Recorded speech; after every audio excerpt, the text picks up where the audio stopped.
Thank you, Mr. Chairman.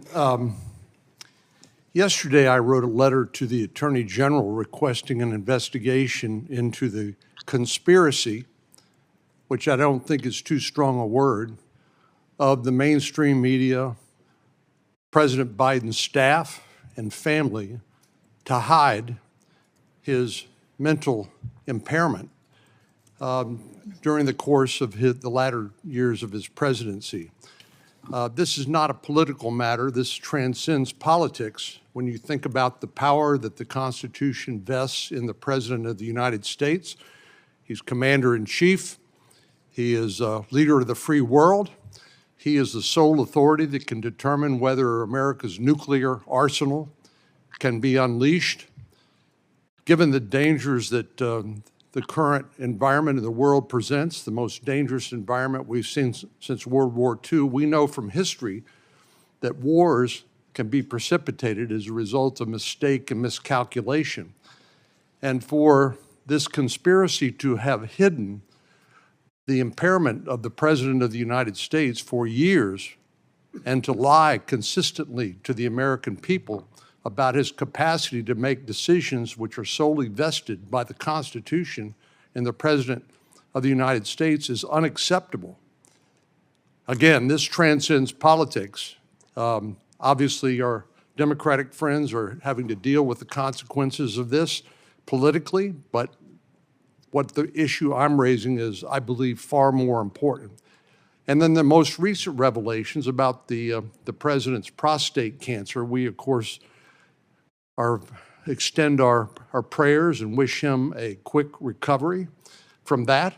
But again, the idea that things like this that take years to develop have all of a sudden sprung to the public attention are now being addressed is just incomprehensible.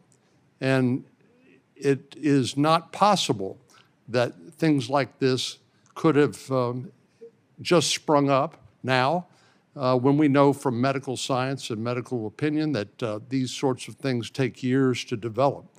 So I just don't think it's responsible for those of us in the Senate or in the Congress or the American people to accept this laying down. I think we need to know what the staff knew, what the family knew, who lied to Congress, who lied to the American people, and who risked calamity due to a president who was suffering from severe mental incapacity during the latter years of his presidency. So I hope that we can get to the facts. I think this is serious enough that it bears further investigation by the United States Senate and the United States Congress. And I would ask you to consider the possibility of holding hearings on this topic. I know there may be multiple committees in the United States Senate that might have jurisdiction over this matter, and I hope we can get together with the leadership on the Democratic side and the Republican side and get to the bottom of this. I think it's too much to ask the American people just to accept what we now know to be the facts.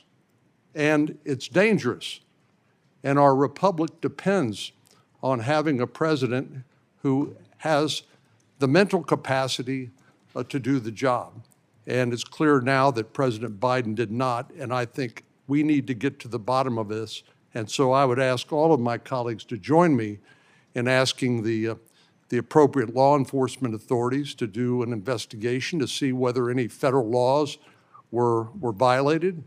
And if current law does not provide for an investigation and a prosecution based on existing law, I think as part of our oversight responsibilities, we should consider whether there need to be some policy changes, which are the proper purview of the United States Congress to pass new laws to protect the American people from what we have just been through as a result of a president who was not competent to perform the job, but whose mental capacity or deficits were hidden from the American people for many years.